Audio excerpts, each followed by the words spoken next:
that kind of upbringing, and inspired by Swami Prakashanandaji, who is the main Acharya of Chinmaya Mission Trinidad. She, from childhood, had this desire to devote her life to spirituality. So very early, she declared that I'll become a lawyer first and then a brahmachari. So she fulfilled both her wishes. She finished law school, then went to Mumbai, where she did the 2-year course at Sandipani under Swami Bodhatmanandaji. And after completing the course, she was posted in Chinmaya Mission Columbus, where she is the Acharya and conducts regular discourses, talks, and is very involved in the functioning of that center. And so we'd like to welcome her. We are blessed for her presence here. And she will be covering Jnanasara, a book by Pujya Swami Tejomayanandaji. The books are available for sale if somebody would like, for $2. And she will be covering over 4 days, Monday to Thursday, 7 to 8. Welcome. Hari Om. We'll begin with our opening prayer. It is an absolute pleasure to be here again this year. And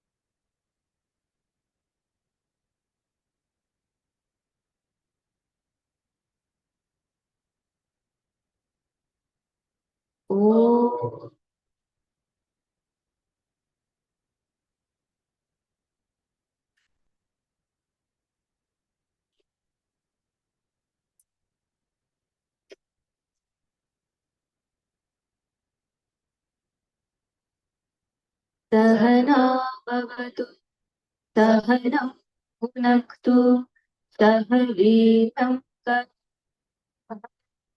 Tejasvinavadhitam Stuma Vidvishavahiti Om Shanti Shanti Shanti Samasta Jana Kalyani Niratam Karuna Namami Chinmayam Devam Sadguru Brahmavidvara Sadguru Brahmavidvara Shri Sadgurunath Maharaj Ki Jai. So Nam Sankirtanam, and then we'll begin. Rama Govinda Narayana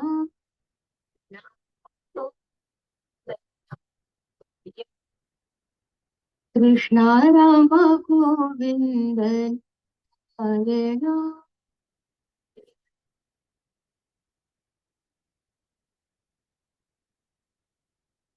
Keshava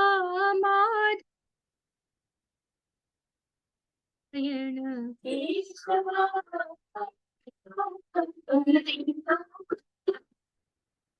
Keshava Madhava Hari Narayana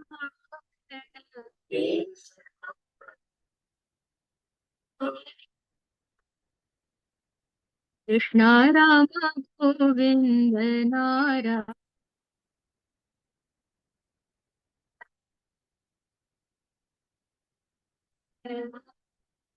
Krishna Rama Govinda Narayana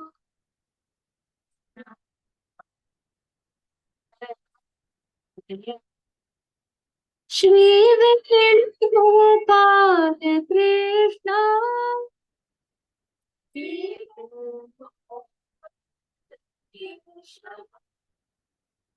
Shri Gopal Krishna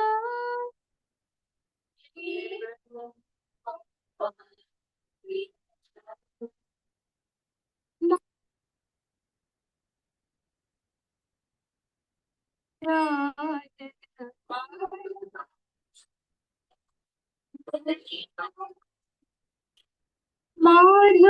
Madhusudana Hari Narayan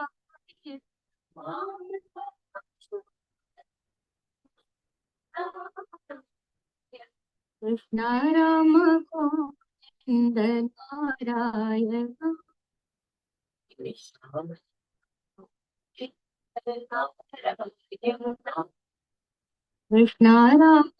Govinda Narayana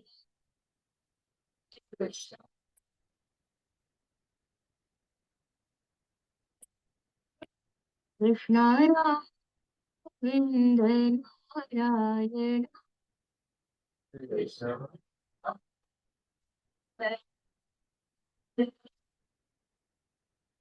Shri Krishna Kanhaiya Lal Ki Jai. Hari Om. So we'll be studying Jnanasara, which, as Uncle said, is a text composed by Puja Guruji Swami Tejomayanandaji. First, I will just give you the breakup of the text, and then we'll look at the meaning of Jnanasara, and then we'll start with the Mangalacharana shlokas. So the first shloka of this text is known as the Mangalacharana, which is invocation shloka. And generally in invocation shloka, we invoke the grace of Bhagavan and Guru. Because we are about to study, engage in some spiritual sadhana and swadhyaya, we need the grace and blessings of our Guru Parampara and Bhagavan. So to be able to study well, complete the text, to study with the proper bhava, to have the time to study, to get the benefit of study, for all of those different reasons, we invoke the blessings of Bhagavan and Guru. Then the next few shlokas, shloka 2 to 6, describes the adhikari or the student. Who is the student of this text? And as you will see, it starts from, it is as though describing the journey of a jiva, of a particular person, that he is bound, how he starts to think, then he becomes mumukshu, right? So it describes in a little bit of detail this journey of that individual, how he transforms into the adhikari, how he becomes the adhikari, how he becomes the student. Fit student, yeah. Then 7 to 12, those few shlokas, explains the Vishaya. Vishaya means the subject matter of the text. So specifically, the nature of Atma. That we will also explore. And then having studied, having gained this knowledge, what is the result of that knowledge? That also is told from shloka 13 to 18. What is known as the Phala Shruti. So the result of this knowledge. So we see that this text takes us on a journey from bondage to liberation. And so therefore it is such a wonderful text because it is describing our journey and therefore is worthy of study. So what is the meaning of Jnanasara? This, in his introduction, Puja Guruji, he gave 3 meanings. And all are equally beautiful. So first he says, Jnanasya Saraha. That this, what is being described here, is the essence of Vedas. It is brief, 18 shlokas. So he has just given the essence of what Vedas are describing in full. The second meaning he gives is that what is the essence of all of our experiences? So this thought that is there running through our minds, what is the essence of that thought? The basis, what is the substratum of that thought? And the substratum of that is consciousness. This is second meaning of Jnanasara. And the third meaning is Jnanam eva saraha. That this knowledge itself is the essence of everything. This knowledge, meaning consciousness, Chit Swarupa, is the essence of Jiva Jagat Ishvara. So three meanings of Jnanasara. Whichever one you love, that one you adopt. So first is the essence of Vedas. Second is that consciousness which pervades all of my experiences, all of my knowledge. And the third meaning is that consciousness which pervades Jiva Jagat Ishvara. That is Jnanasara. So we'll start with the Mangalacharana Shloka. You turn to Shloka number 1 and repeat after me. Aradhyam paramam ramam natva bhaktya cha sadgurum Jnanasaram pravakhyami Swatmanishtaika siddhaye.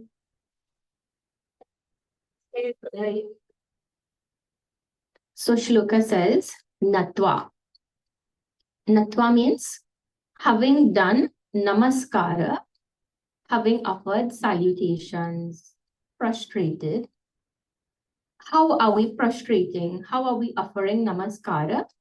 Bhaktya, with a lot of devotion in our hearts. So Bhaktya Natva, with great devotion, having prostrated, having offered salutations. This namaskara itself shows our sharanagati, our surrender. Surrender, and here surrender is being done to Guru and Bhagavan. Surrender means humility. That this ahankara is so low. When we do Shashtang Namaskar, right? The whole body is on the floor. In sadhana Panchakam, in the first shloka, there Adi Shankaracharya ji uses the word upasrapyata. And that upasrapyata means you go flat on the floor, like how the snake goes flat on the floor. His whole body is like that. And it signifies that level of humility. Like that, with that level of humility, I bow to Guru and Bhagavan. Humility is important for us to be able to receive knowledge. If Sharanagati is not there, if humility is not there, surrender is not there, then I will never take instruction. Because I feel I know best, that I know all, which I don't, but I feel like that. So it is necessary for us to receive and accept instruction from Guru.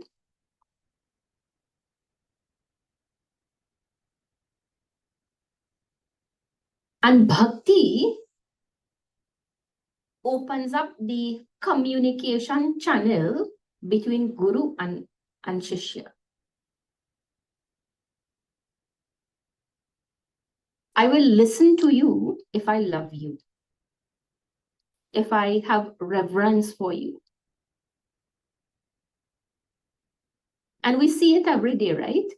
In the world, if I have love for someone, I will take instruction, I will take guidance. But if I don't consider you, you could talk from now until doomsday and I will never pay attention. So it opens up the communication channel between scriptures and Guru and the student. So with great devotion, we do Namaskara. To whom?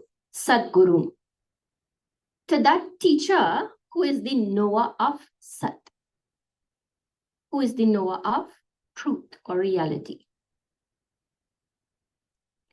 To that Guru who is the teacher of Sat. And through that teaching will help me to understand that I am Sat. I am of the nature of Sat. I am of the nature of existence. That is Sadguru. He not only knows that he is reality, he teaches me and ensures that I understand. That is Guru. We also offer Namaskara to Ramam, Bhagavan Sri Ramachandra Ji. And two adjectives are given, Paramam and Aradhyam. So that Bhagavan Rama, who is Paramam, who is supreme. And to that Bhagavan Rama, who is Aradhyam, he is worthy of worship. And why is he worthy of worship? It is because of that Bhagavan Rama, I have Guru in my life. Without Bhagavan's grace, Guru will never come. So in Sri Ramacharitamanasa in Uttarakanda, Goswami Tulsidas Ji, he writes, Kabahu kakari karuna naradehi, det isa binu he tu sanehi, naratanu bhava baridhi kahu bero, sanmukha marutanu grahameru. Karanadhara sadgura dridhanava, durlabha saja sulabha karipava. In this few chaupais, Goswami Tulsidas Ji says that it is very rare, but once in a while, Bhagavan will send these three things in the life of a jiva. He will grant him human birth. He will send Guru into his life. And Ishvara Anugraha will be there.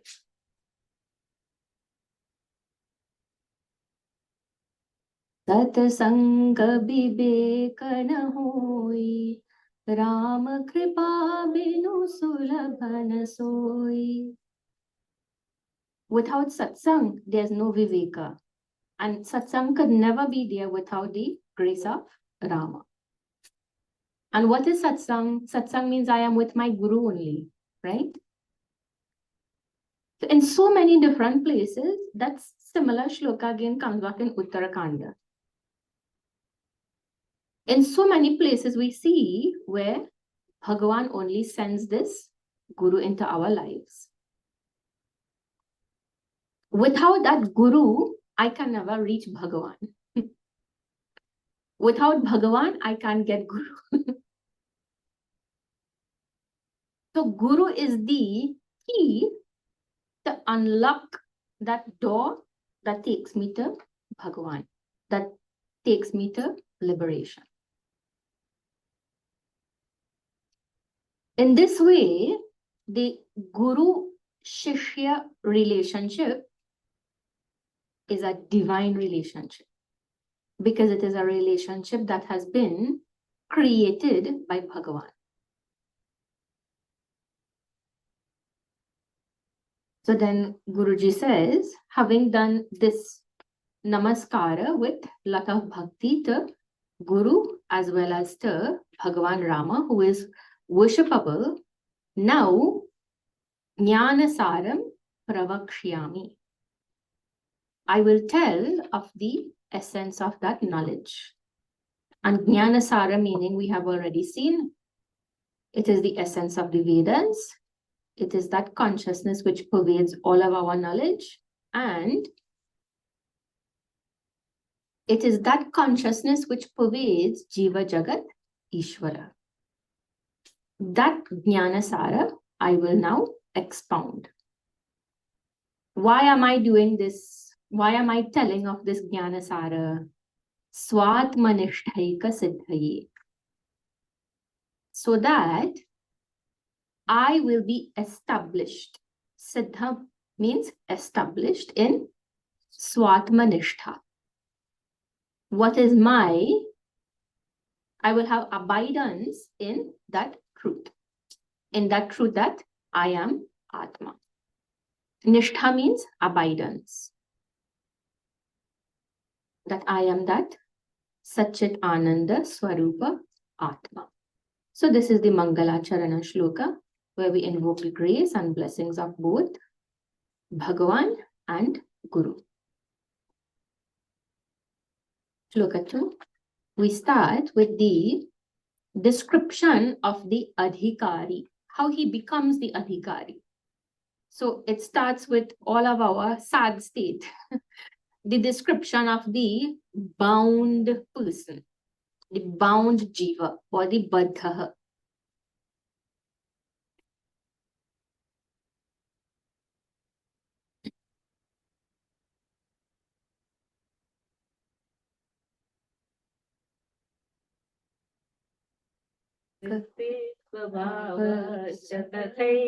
Thanks. The Chaupai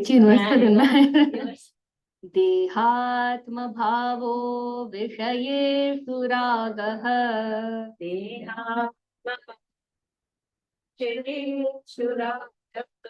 Kartritva bhavascha tathaiva karmasu.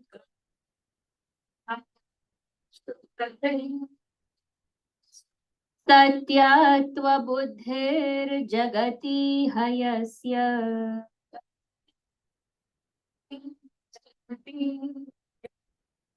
Sa eva baddha purushascha dukhi.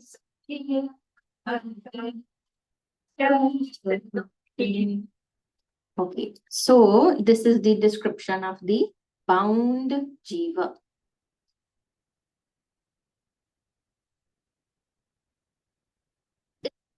Describing the result of wrong thinking. Actually, it is describing wrong thinking and the result of wrong thinking, both.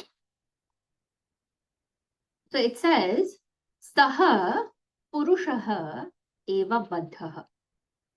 Saha Purushaha, that person, he alone is bound.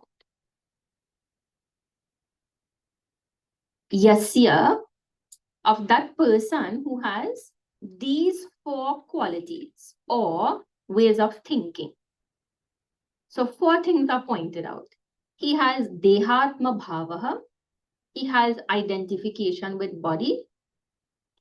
He has Vishayeshu Ragaha.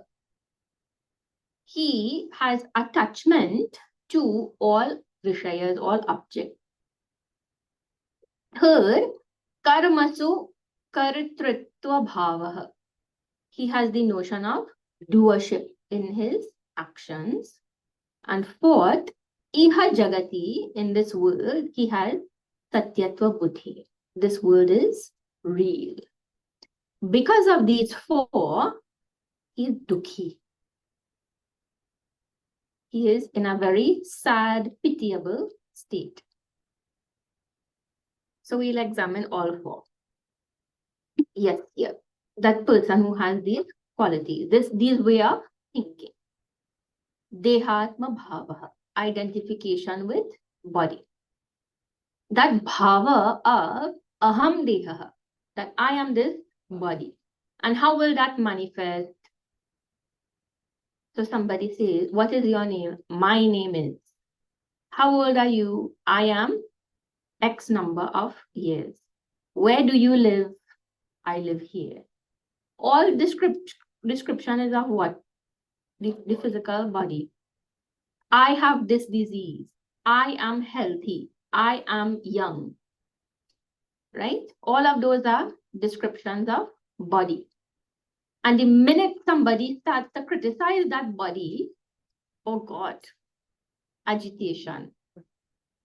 Right? I feel self-conscious. I have low self-esteem. Why? Because of attachment to body, identification with body.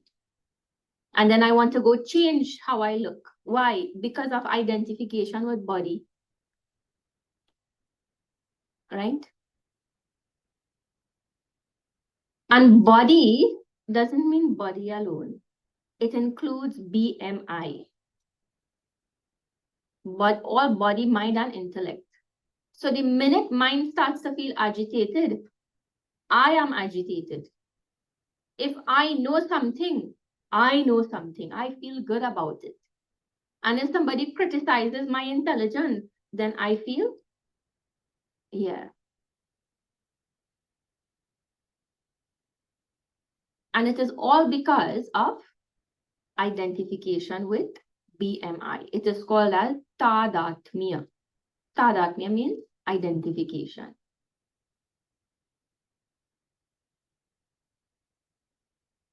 Okay, so if I identify with the BMI, what's so wrong with that? Because everybody identifies with the BMI. What is wrong with it is that these equipment are all limited. It is finite. Yeah, it is ever changing, it is ever modifying. So what we do, the gray hair start to come, so we die. Right?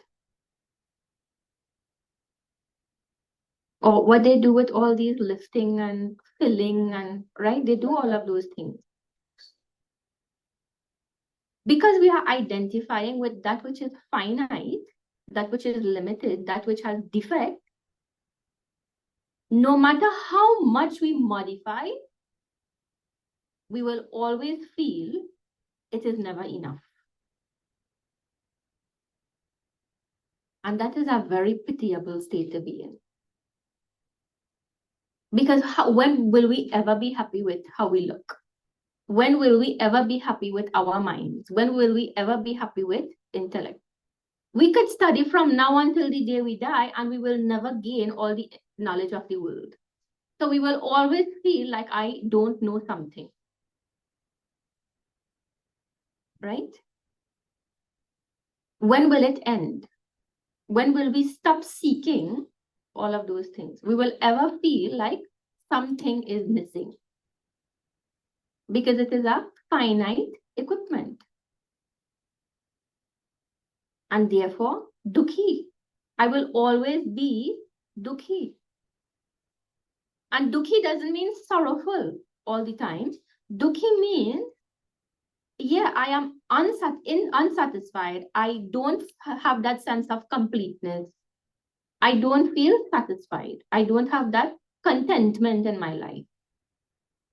That is what dukhi means.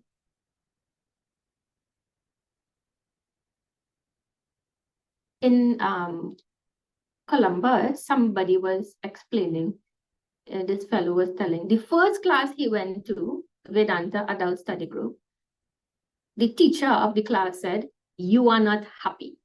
And so he was taken aback. He said, "What do you mean I am not happy? I am happy. I live a happy life." And I agreed with him. If somebody were to tell me the same thing, I would say, no, I do live a happy life.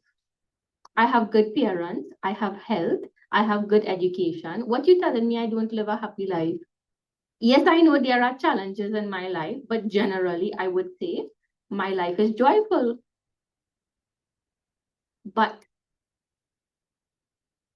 it is incomplete. I always felt a sense of incompleteness. And that is the dukhi that is being explained here. It is not that you are unhappy, it is that you are incomplete.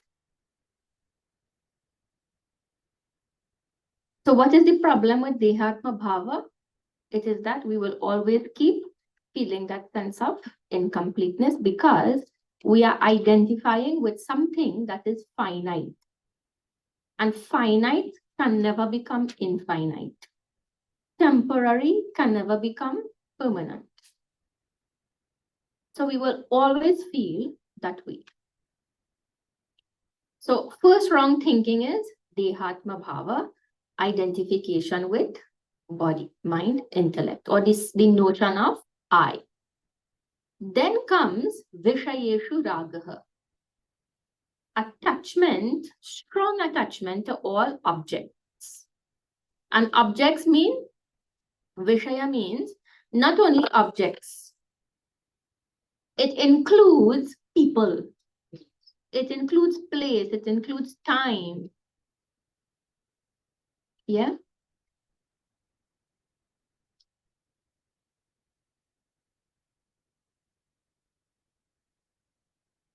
If Dehatma Bhava is the notion of I, Vishayeshu Ragaha is the notion of mind. Because I will say, this is my possession. These are my people. Right? This is my vacation spot. Right? This is the best time for me, according to astrology. This is a good time for me. Those are all notions of mine. And again, why do we run there? Because we feel that sense of finitude. We feel that sense of incompleteness. Therefore, we go outside to fill the void.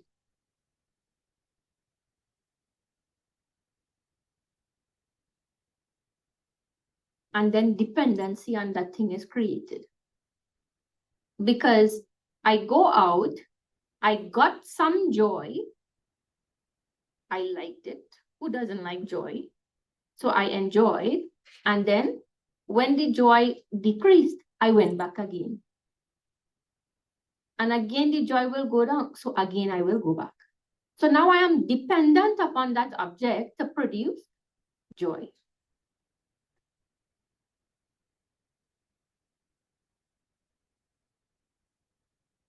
That is attachment.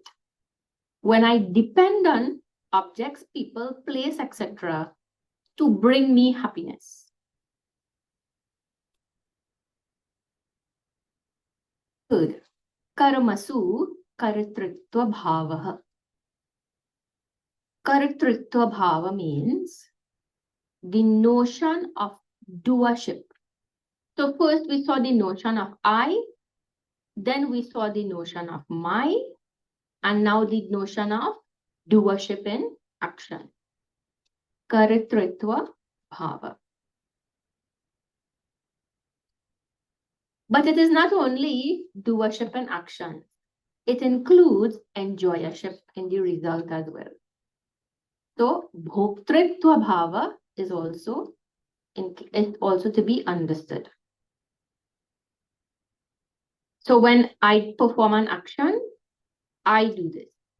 When I get the result, I enjoy it. And safa also, right? Bhoktritva bhava is not only joy, is not only enjoyment, it is any kind of experience that I gain from that result. This point is going to come up in the fourth shloka, but karma yoga is the remedy for karitritva bhava and bhoktritva bhava. Karma yoga is the cure for the notions of doership and enjoyership. Why or how? Because there are two aspects to karma yoga. In performing the action, we offer that action to God. Ishvara Arpana Buddhi. If I offer the action to God, then how can I say I performed? Right? It is offered, it is given, it is no longer mine. When you give a present to someone, do you claim ownership over that present? No. You give it and you give it freely, I would hope. Right? You let it go. You let go of the ownership of that present, of that gift. Like that, we offer the action, so we have to let go the ownership of the action. In that way, Ishvara Arpana Buddhi, offering the action to Bhagavan, treats Kartritva Bhava. It treats notion of doership in the action. And then, when Bhagavan blesses us with the result of that action, the second aspect of Karma Yoga is Prasada Buddhi, that I accept this result as prasad.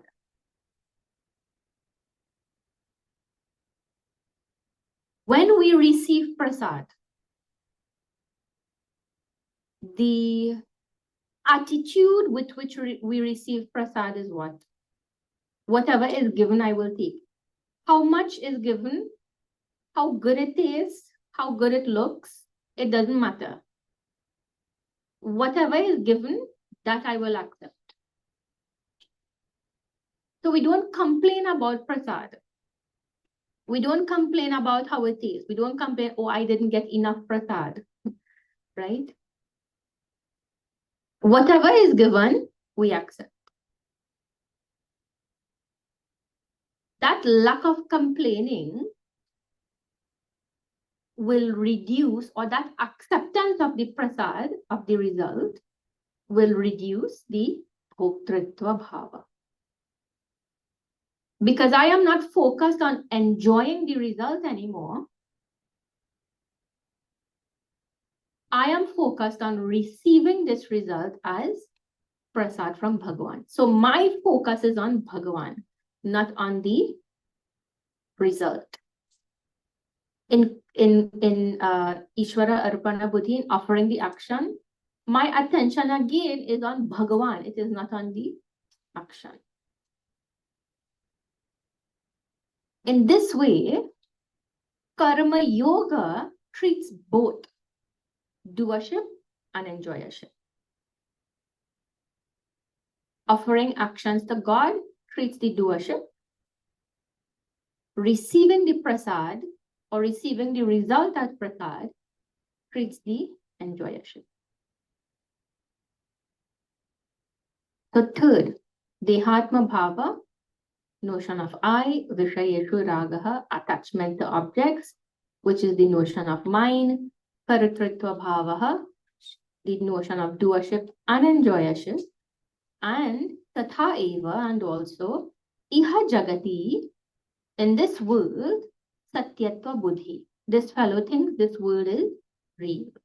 So anything that happens in the world, anything that happens to him, he thinks it is actually happening. So something good happens, my life is blessed. Something bad happens, oh God, I'm suffering. Because this fellow thinks it is actually happening.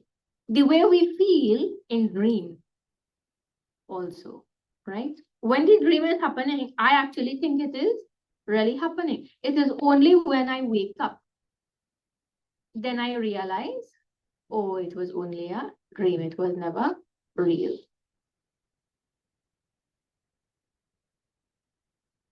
And because he has this type of thinking, this wrong thinking, the result of that wrong thinking is dukkha. I am unhappy, or what I explained earlier, it is a sense of incompleteness, a sense of finitude. Now, You think practically. Which person or thing, any being who is bound is ever joyful? Nobody. Nobody will ever be joyful if they are bound. Look at slavery. All they were wanting is freedom, right? All the animals in the zoo, they could never be happy, right? You go to the zoo and they look like they're so depressed, man. You can't even enjoy the animals in the zoo really, because they feel you look at them and they feel like they're depressed.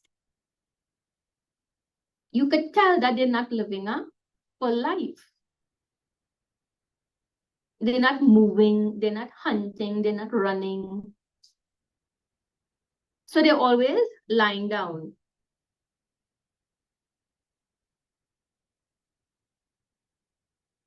No being who is bound could ever be joyful. So this fellow is always dukhi. This is the state of the jiva.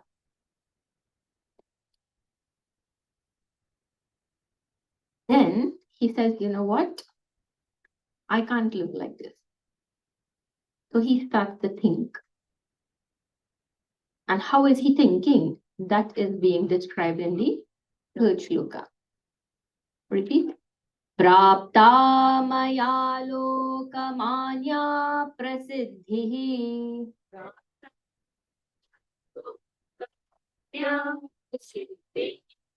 Bhogopi bhuktascha dhanam tathahi.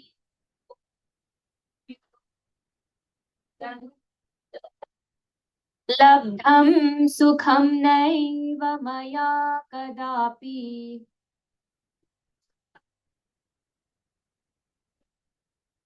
Muktim hi vancham yadhuna mumukshuhu.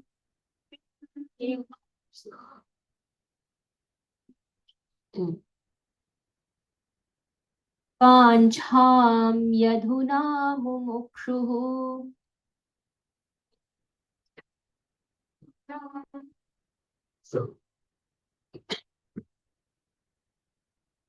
So he starts to do thinking. What is he saying? Maya lokamanya prasiddhi prapta. Lokamanya, in this world, maya prasiddhi prapta. I have all worldly success. Fame, name, material wealth, status, everything that we consider to be success in the world, he says, I have that. I don't want any of that anymore. Means I'm not looking for it. I already have it. Bhogaha api bhuktaha cha. All bhogas, all enjoyment, bhuktaha, I have enjoyed. I have experienced. Going everywhere, going to cruise and different countries, and I enjoyed. I had a good life. Dhanam tatha. I even have wealth, lot of it, land, money, however you classify wealth, I have that.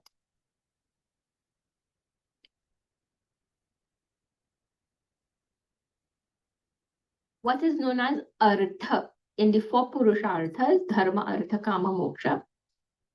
He says, I have all three, dharma, artha, kama. I have done my duty. Dharma is there. Artha. I have earned wealth in a legitimate way. Kama. All bhogas I have enjoyed. All desires I have satisfied. So you can say dharma, artha, kama. You can also say the three eshanas. Eshana means desires, the three basic desires. Lokeshana, vitteshana, putreshana. So lokeshana means all desire for bhoga. Vitteshana means desire for wealth. And Putreshana means desire for progeny. All three I have. It is satisfied. And how did he do? How did he acquire? Through Sakamya Karma. All desire prompted actions he has done, but in a dharmic way, not through illegitimate means. So he has all of them. All name, fame, material wealth, all enjoyment. But Maya kadapi sukham naiva labdham. Maya kadapi sukham naiva labdham. I never enjoyed not even a little sukham. Not even a little bit. I have everything that makes us successful, but I have not had any kind of enjoyment or peace or happiness. So success is there, happiness is not there. Because that sense of incompleteness is there. And he has realized that, yes, these things would have produced some sukham, but it has always been temporary. It has always been fleeting. I always have to run after it. It is never readily available. Who wants that kind of sukham? Right?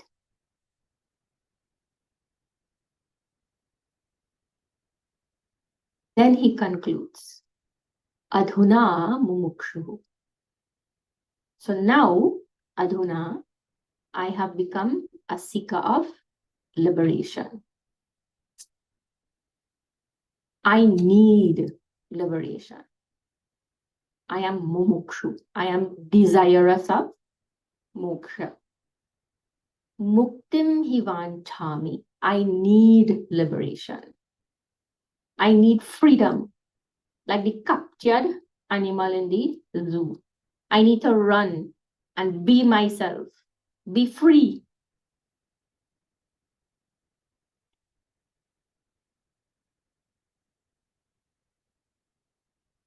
In the same way, we should also think, yes, I have all of these accomplishments in my life. And to an extent, they have brought joy. We can't say that they didn't bring joy. Look, last week, and I heard this story twice because I was in two different camps. Swami Swarupanandaji, he was giving the story of Puja Gurudev and the cup of coffee. So one lady, they were at the home of one Amma for Bhiksha, and the mother of the home offered some cup of filtered coffee. And he drank it, and he says, who says there is no enjoyment in material things in coffee? But it is only temporary. So we have enjoyed our possessions. We have enjoyed our children. We have enjoyed our success. We can't say we didn't enjoy, but it was only temporary. It was fleeting because it is finite. A finite object could never produce infinite happiness. Everything can never produce permanent joy. It is not possible. Moghasha. Yeah. Moghasha.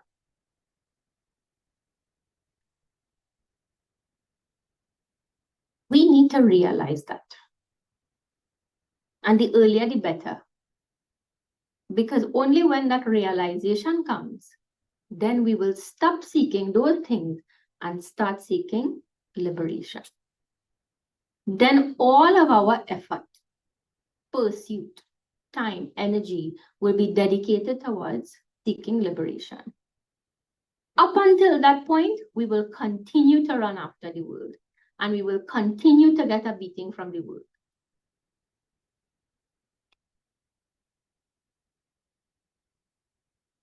You know what it is like, and I was given this example in the class today with the students. It is like a baby, right? The baby is crawling, because he sees this lamp. He sees the flame and it is beautiful and it is flickering and it is attractive. So he wants to go there. And mommy and daddy will continue to pull him back because they know this fire will burn him. But baby doesn't understand that. So he will continue going after the fire until he burns himself. Then only he will stop seeking it. You know what is the unfortunate status of the human being? We get burned and we still go back right here.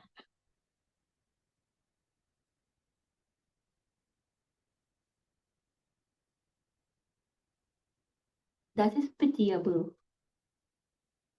In Shloka 7 of chapter 2, this Arjuna says, Karpanya doshaha.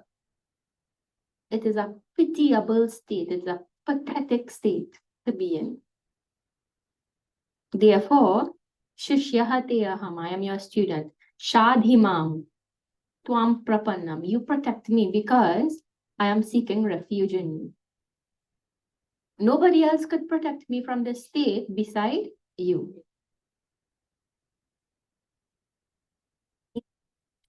Realize this and seek liberation. Muktam hi vanchami. Okay. Read the next shloka. At least we could start it. Because having decided that I don't want these things in the world anymore, this jiva has now become the sadhaka, the seeker. In Shloka 3, he was contemplating, he was doing viveka, he was thinking. Now he is realizing, I am not jiva anymore, I am a bhakta. He is identifying with God. He is saying, I am a dasa, I am servant of God. I am a sadhaka, I am a seeker of liberation. This is my identity now. So he says, Ishasya daso hamiti prajanan.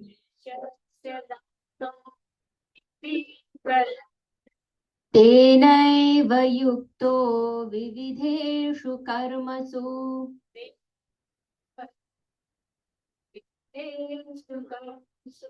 Devasya kavyam jagade tadatatam.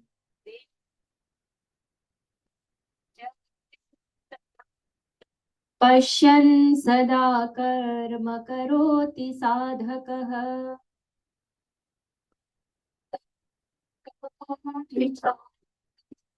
Okay, we'll just look at the meaning of the shloka. So here this Guruji, Puja Guruji is describing the sadhaka. So he's realized now, okay, I have done dharma, artha, kama. That is complete. That did not give me happiness. Now I am going to seek moksha. This is the actual goal of life.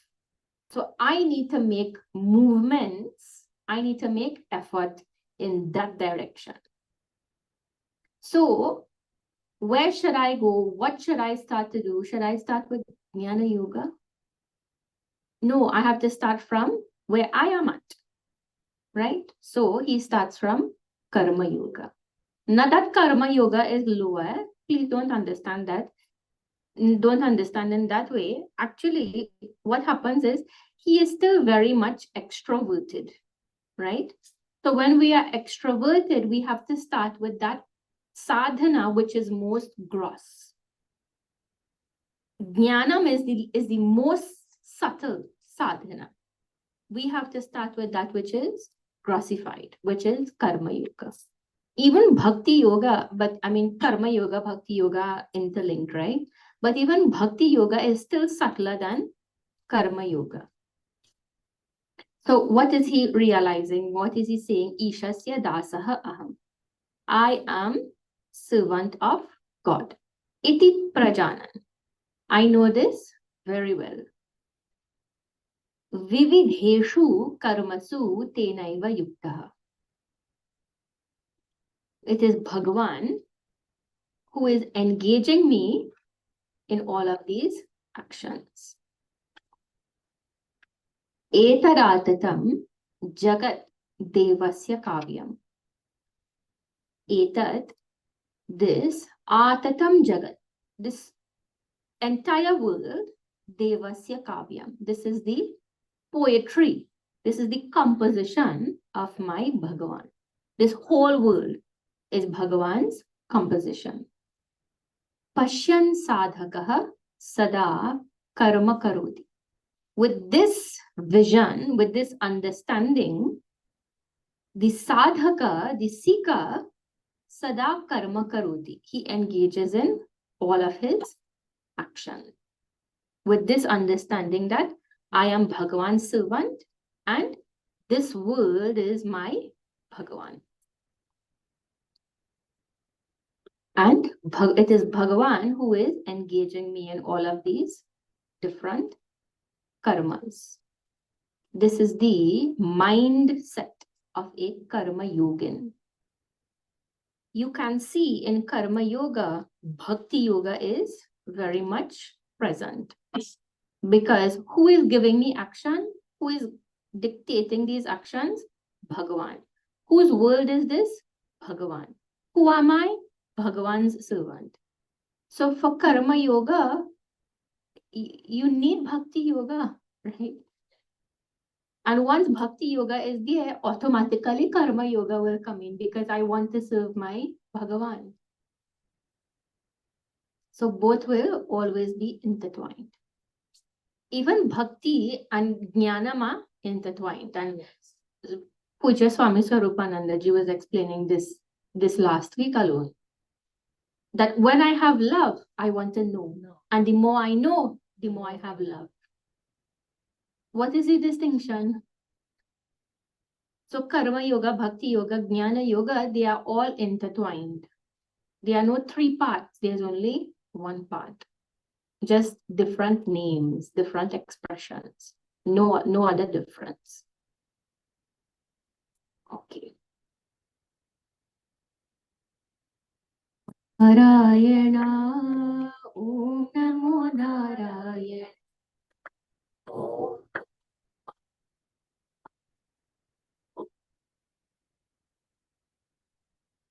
Om Namo Narayana.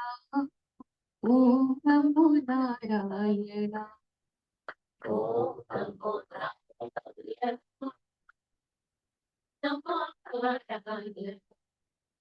Om Namo Narayana.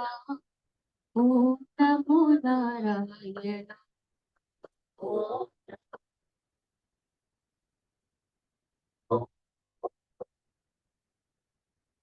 Om Namo Narayana.